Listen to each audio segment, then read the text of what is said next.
ദീപക് മലയമ്മ നമുക്കൊപ്പം ചേരുന്നുണ്ട്. Deepak Malayamma, good evening. ഇപ്പോൾ ഈ വാചകമാണ് കേരളത്തിൽ ചർച്ചയായിക്കൊണ്ടിരിക്കുന്നത്. നിലവിൽ വിജയസാധ്യതയില്ലെന്ന് കണ്ട് വോട്ട് മറിച്ചു കുത്താനുള്ള സാധ്യതയുണ്ടെന്ന് സുഹൃത്തുക്കൾ പറഞ്ഞുവെന്നാണ് മോഹൻ ജോർജ് പറഞ്ഞിരിക്കുന്നതിന്റെ അർത്ഥം BJP-യിലേക്ക് ലഭിക്കേണ്ടിയിരുന്ന വോട്ടുകൾ ഇടതുപക്ഷത്തെ തോൽപ്പിക്കാൻ UDF-ന് മറിഞ്ഞുവെന്നാണ്.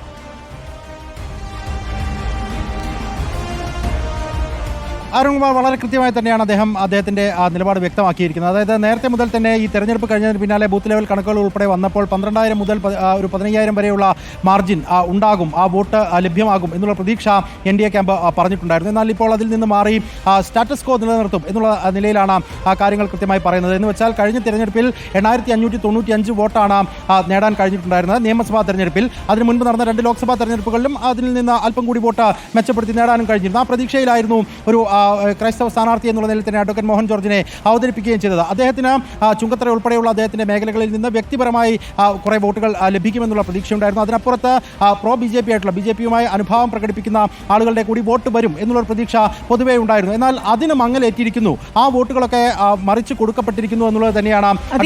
പ്രതികരണത്തിൽ മറ്റൊരു കാര്യം കൂടിയുണ്ട്. സ്ഥാനാർത്ഥി പ്രഖ്യാപനം കുറച്ചുകൂടി നേരത്തെ എന്നെ പ്രഖ്യാപിച്ചിരുന്നെങ്കിൽ കുറച്ചുകൂടി വോട്ട് നേടാമായിരുന്നു എന്നുകൂടി അദ്ദേഹം പറയുന്നുണ്ടായിരുന്നു. അപ്പോൾ അത് വൈകി എന്നുള്ള നിരാശ, അതായത് ഒരു നിരാശയിലേക്ക് അദ്ദേഹം എത്തിക്കഴിഞ്ഞിരിക്കുന്നു. പിന്നെ ഈ പറയുന്ന കഴിഞ്ഞ തവണ കിട്ടിയ 8,595 വോട്ട് BJP-ക്ക് കിട്ടിയ വോട്ട്, അതിനു മുന്നത്തെ തെരഞ്ഞെടുപ്പിൽ BDJ സ്ഥാനാർത്ഥിയായിരുന്നു, 12,000-ൽ പരം വോട്ട് കിട്ടിയിട്ടുണ്ട്. അപ്പോൾ ഈ കിട്ടിയ വോട്ട് എന്നുള്ളതും പൂർണ്ണമായും BJP-യുടെ വോട്ടാണെന്ന് പറയാൻ പറ്റില്ല. അങ്ങനെ ഒരു പ്രശ്നം കൂടി ഉണ്ടല്ലോ. ഇപ്പോൾ ഈ ക്രിസ്ത്യൻ വോട്ടുകൾ ലക്ഷ്യമിട്ടാണ് ഇങ്ങനെ ഒരു സ്ഥാനാർത്ഥിയെ നിർത്തുകയും ചെയ്തിരിക്കുക. ആ ക്രിസ്ത്യൻ വോട്ട് കിട്ടിയില്ല എന്നതായിരിക്കാം ഒരുപക്ഷെ അദ്ദേഹം ഉദ്ദേശിച്ചത് ഞാൻ കരുതുന്നു.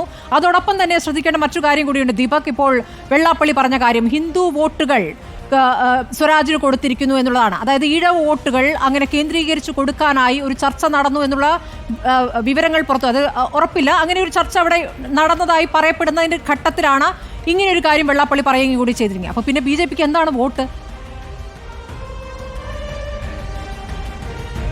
ആ ഈഴവ വോട്ടുകളുടെ കാര്യത്തിൽ ഒരു വിള്ളലും ഉണ്ടാകില്ല എന്നുള്ളതാണ് ഈ അവസാന ഘട്ടം വരെയുള്ള NDA ക്യാമ്പിന്റെ പ്രതീക്ഷ. പക്ഷേ അത് എത്രത്തോളം കൃത്യമായി തന്നെ ഫലിക്കുമെന്നുള്ളത് സംബന്ധിച്ച് നമുക്ക് ഈ ഒരു ഘട്ടത്തിലും വ്യക്തതയില്ല. അതേസമയം തന്നെ നേരത്തെ സ്മൃതി സൂചിപ്പിച്ചതുപോലെ അഡ്വക്കേറ്റ് മോഹൻ ജോർജിനെ സ്ഥാനാർത്ഥിയാക്കി, സർപ്രൈസ് സ്ഥാനാർത്ഥിയാക്കിയൊക്കെ മണ്ഡലത്തിലേക്ക് കൊണ്ടുവരുന്ന ഘട്ടത്തിൽ ക്രൈസ്തവ മേഖലയിൽ നിന്ന് വോട്ടുകൾ സമാഹരിക്കാൻ കഴിയും എന്നുള്ളൊരു പ്രതീക്ഷ NDA ക്യാമ്പിനുണ്ടായിരുന്നു. അത് 2,000 മുതൽ 3,000 വരെയുള്ള വോട്ടുകൾ ആ നിലയ്ക്ക് വരും എന്നുള്ളൊരു പ്രതീക്ഷയുണ്ടായിരുന്നു. അത്തരം വോട്ടുകൾ കൂടി വേണ്ട രീതിയിൽ എത്തിയിട്ടില്ല എന്നുള്ളതാണ് തൻ്റെ സുഹൃത്തുക്കൾ തന്നോട് ഇത്തരത്തിലുള്ള റിപ്പോർട്ട് പറഞ്ഞു എന്ന് മോഹൻ ജോർജ് തന്നെ വ്യക്തമാക്കുമ്പോൾ നമ്മൾ മനസ്സിലാക്കേണ്ടത്. ഇനിയിപ്പോൾ കൃത്യമായി അറിയണമെങ്കിൽ നാളെ ആകേണ്ടതുണ്ട്. എന്തായാലും 8,595 എന്ന് പറയുന്ന ബേസ് വോട്ടിൽ ഒരു വിള്ളലും ഉണ്ടാകില്ല എന്നുള്ളതാണ് NDA ക്യാമ്പ് ഇപ്പോഴും അസന്നിഗ്ധമായി പറഞ്ഞുകൊണ്ടിരിക്കുന്നത്. അതിനപ്പുറത്തേക്ക് വലിയൊരു നേട്ടമുണ്ടാക്കാൻ കഴിയുമെന്നുള്ള പ്രതീക്ഷയായിരുന്നു ആദ്യഘട്ടത്തിൽ പങ്കുവെക്കുകയും ചെയ്തിരുന്നത്. മറ്റൊന്ന്, സ്ഥാനാർത്ഥി നിർണ്ണയവുമായി ബന്ധപ്പെട്ടുകൊണ്ട് അല്പം കൂടി നേരത്തെയായിരുന്നുവെങ്കിൽ കുറച്ചുകൂടി പ്രചാരണത്തിന് സമയം കിട്ടിയേനെ എന്നുള്ള കാര്യം അഡ്വക്കേറ്റ് മോഹൻ ജോർജ് പറയുന്നുണ്ട്. വീണ്ടും ഞാൻ ആവർത്തിച്ച് അദ്ദേഹത്തോട് ചോദിച്ചിരുന്നു, ഈ കുറച്ചുകൂടി മുന്നേ ആക്കാനുള്ള ഒരു തീരുമാനം NDA എടുക്കേണ്ടതായിരുന്നു അല്ലേ എന്ന് ചോദിക്കുമ്പോൾ അദ്ദേഹം പറയുന്നത് അത് പാർട്ടിയുടെ തീരുമാനമാണ്. പക്ഷേ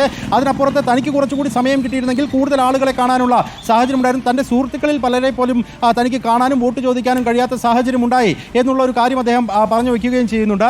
എന്തായാലും ഇനിയിപ്പോൾ നമുക്ക് അറിയേണ്ടത് ഈ പറഞ്ഞതുപോലെ ഈഴവ വോട്ടുകൾ, പ്രത്യേകിച്ച് BDJs-ന് സ്വാധീനമുള്ള ഒരു മണ്ഡലമാണ്. അന്ന് 2016-ൽ അത് 12,000-ൽ പരം വോട്ടുകൾ ഗിരീഷ് മേക്കാട് അന്ന് വാങ്ങിയിട്ടുള്ള മണ്ഡലവും കൂടിയാണ്. അതുകൊണ്ട് ആ വോട്ടുകൾക്ക് എന്ത് സംഭവിച്ചു, അത് പൂർണ്ണമായും പോൾ ചെയ്യപ്പെടുന്ന സാഹചര്യം ഉണ്ടായിട്ടുണ്ടോ എന്നുള്ള കാര്യത്തിൽ ഒരു വ്യക്തത വരേണ്ടതുണ്ട്. അതോടൊപ്പം തന്നെ വോട്ട് വിഹിതം ഉയർത്തുമെന്ന് NDA പറഞ്ഞുകൊണ്ടിരുന്ന ഭാഗം എന്ന് പറയുന്നത് അത് ക്രൈസ്തവ മേഖലയിൽ നിന്നുള്ള പ്രോ BJP ആയിട്ടുള്ള വോട്ടുകളാണ്. ആ വോട്ടുകൾ ആ നിലയ്ക്ക് വന്നിട്ടുണ്ടോ എന്നുള്ള കാര്യവും വ്യക്തമാകേണ്ടതുണ്ട്. എന്തായാലും വോട്ടിൽ കുറവാണ് വരുന്നതെങ്കിൽ സ്വാഭാവികമായും വലിയ തരത്തിലുള്ള ചർച്ചകളിലേക്ക് അത് പോകുമെന്ന കാര്യത്തിൽ തർക്കമില്ല. പ്രത്യേകിച്ച് ന്യൂനപക്ഷ മോർച്ചയുടെ സംസ്ഥാന ദേശീയ തലത്തിലുള്ള നേതാക്കളൊക്കെ തന്നെ ക്യാമ്പ് ചെയ്തുകൊണ്ടാണ് മണ്ഡലത്തിൽ പ്രചാരണ പ്രവർത്തനങ്ങൾ നടത്തിയിട്ടുണ്ടായിരുന്നത്. അതിൻ്റെ ഒരു ഗുണം NDAക്ക് കിട്ടിയിട്ടുണ്ടോ എന്നുള്ളതാണ്. കഴിഞ്ഞ പാലക്കാട് ഉപതെരഞ്ഞെടുപ്പ് നമ്മൾ കണ്ടതാണ്. അന്നും സമാനമായ രീതിയിൽ ക്രൈസ്തവ വോട്ടുകൾ ഏകീകരിപ്പിക്കാനും സമാഹരിക്കാനുമുള്ള ഒരു നീക്കം BJP നടത്തിയിരുന്നെങ്കിൽ പോലും അത് പാഴായി പോകുന്ന സാഹചര്യമാണ് ഉണ്ടായിട്ടുള്ളത്. അതിൽ നിന്ന് വിപരീതമായി നിലമ്പൂർ പോലെ അത്ര കണ്ട് വേറുറപ്പില്ലാത്ത ഒരു മണ്ഡലത്തിൽ NDAക്ക് എന്ത് ചെയ്യാൻ കഴിയും എന്നുള്ളതാണ് ചോദ്യം.